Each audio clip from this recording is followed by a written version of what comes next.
Ai është ndoshta në momentin më të mirë të mundshëm, pavarësisht ju e thatë pak më lart e mod krahasimin edhe me Gaddafin, por lejoni të marrë dhe unë krahasimin që bëri edhe Guardian për gjithë bortin, që ta borti i autokratëve, ndërkohë që ky bord po vazhdon përpara. Unë nuk do ta lidhja drejt për drejt bordin, për krijimin e bordit paqes me vazhdimsinë e ndonjë lideri të caktuar, sepse mund edhe të ndodhë që në muajt në vijim të kemi zhvillime të reja dhe në bord të futen edhe shumë vende evropiane të cilat sot nuk kanë hyrë dot. Pra Evropa është ende në fazën e përpjekjes që të bëhet kundërpesh e kësaj nisme amerikane, por unë do të thoja që në muajt në vazhdim mund të kemi disa vende evropiane të cilat i shkëputen strukturës evropiane, duke ndjerë veten të rrezikuar përballë një rreziku të një lufte e cila sapo vjen dhe po intensifikohet, dhe mund të përmend këtu mund kemi Hungarinë, Italinë, ndoshta edhe Gjermaninë, dhe në atë moment detyrohen një grup vendesh evropiane që të hynë në këtë lloj strukture të bord të paqes, për shkaqe të cilat mund të bëhen të ditura të cilat mund të bëhen evidente në vazhdimsi. Por ky është parashikim, këtë nuk mund ta themi sot. Sot mund të themi që Evropa ka marrë një pozicion neutral, dhe si neutrale Evropa ka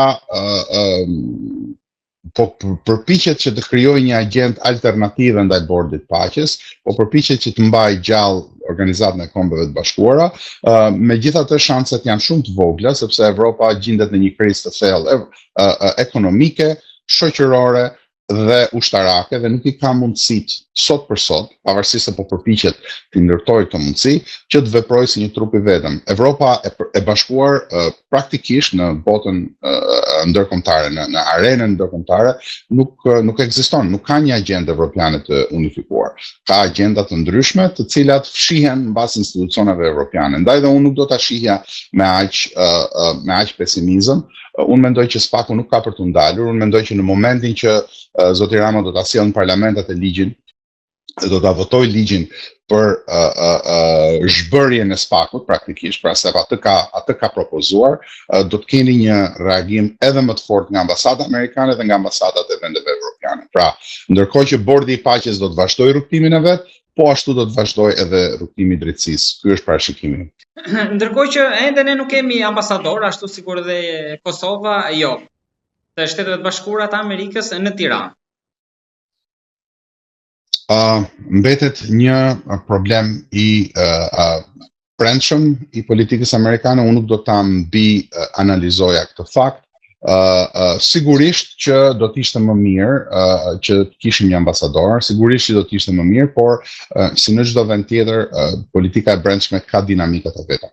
Ju e besoni edhe në Shtetet e Bashkuara të Amerikës? E besoni atë afatin edhe ditor që në Shqipëri kishte mjaft diskutime në fund të vitit dhe në fillim të këtij viti, që mundet të ketë zhvillime në Ballkan nga ajo që mund dalë nga ky raport 90 ditor? Shiko, në politikën amerikane ka shumë raporte. Raportet vinë kur thonë në Shqipëri, mirë po nuk ndryshon baza e dijenive të shtetit. Pra, raportet vinë nga një bazë të dhënash, nga një bazë dijenish, e cila vazhdon edhe mbushet sot e kësaj dite, sepse Paria e Tiranës nuk i kanë dalur zullumet sepse ka filluar të punojë spaku. Vazhdojnë këta, sepse këta janë në politikë thjesht për të bërë zullume. Por, unë mendoj që nuk ka të bëjë njëri raport apo tjetri. Raportet përdoren për t'i dhënë shtys njërës nismë apo tjetrës nga shtetet serioze, por nuk mendoj që është çështje e raportesh. Këtu është e qartë tani më, është bërë e qartë që qasja ndaj drejtësisë në Shqipëri do të jetë e tillë, siç ka qenë deri më sot, mbështetje e spakut në luftën pa asnjë lloj kompromisi ndaj trafiqeve ndërkombëtare dhe ndaj qeverisjeve të korruptuara me anë të krimit organizuar. Dhe këtë ka demonstruar me qetësi, ngadalë, duke u marrë në mënyrë shumë sistematike SPAK-u dhe kam rritur deri tek Sonja Balluku, se nuk e dhash të plot përgjigjen e Zonjës Balluku. Ajo është thjesht njëri nga problemet. Nuk është se e lëshoi zoti Rama Zonjën Balluku dhe mbaroi korrupsionin në Shqipëri. Se po dëgjosh këta opozitarët e famshëm sot, këta thonë që të lëshohet Balluku e të tjera, por nuk thonë që të lejohet SPAK-u të dënoj ata që vinë nga opozita.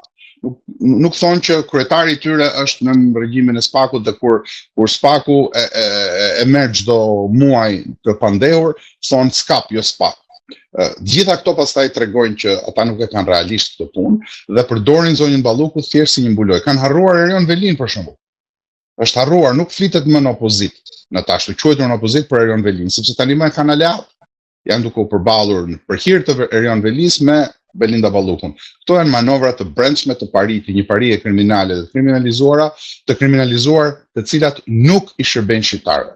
I shërbejnë cicmiceve, lojrave të tyre të brendshme, por për shqiptarët duhet një ndryshim sistemik. Dhe këtë nuk e ka as objektiv, as qëllim, as synim e ashtu quajtur opozit. Këta janë duke bërë lojra të brendshme, këta duan që sistemi të vazhdojë për të vjedhin këta pak më shumë se sa Edi Rama dhe Edi Rama të shkojë prapë në opozit, pastaj bëhen miq prapë këta me Edi Rama, se nuk ka problem. Siç tha Zonja Balluku në një nga ato përgjimet që ai deputeti i PD-s është djalë i mirë, është djalë qytetar, le t'i japim ca tendera edhe atij. Ta hamë ne, pa të hanë dhe ata.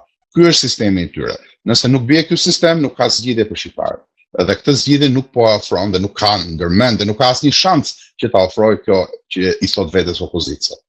Në bisedat e kaluara në një prej tyre, ju më keni thënë që në administratën amerikane dosjet janë mal përpara në Tiranës. Por me ardhjen e Trumpit, këtu ka një perceptim që Shtetet e Bashkuara po mbështesin SPAK-un në pjesën e krimit të organizuar dhe karteleve. Kurse për pjesën e korrupsionit nuk janë shumë të interesuara dhe atë ndoshta për atë më shumë për ta thënë më shkoqur vërtet Bashkimi Evropian që nuk e di ku ndodhet për momentin. Por kjo ndarje e shpëton parin për momentin? Shikoni, unë mendoj që këto janë analizat të cilat bëhen duke u nisur nga presupozimet që mbjell në popull ose që mbjell në opinionin publik paria e Tiranës. Presupozimi i tyre është që administrata Trump mendon gjithë ditën dhe gjithë natën se si të shpëtoj parin po të kapi korrupsionin. Ndërkohë që nuk është kështu. Ndërkohë që realiteti është që tani më këtyre ju është vënë damka, tani më këta janë cilësuar si pengesë për agjendën amerikane në rajon, dhe këtë nuk duhet harrojmë që shumë pak kohë më parë, kryeministri që sot shkoi dje shkoi në bordin e paqes, fliste për afërsinë që kemi ne me Kinën, se si ne mund t'i afrohemi Kinës. Këto janë gjëra që nuk harrohen në diplomaci.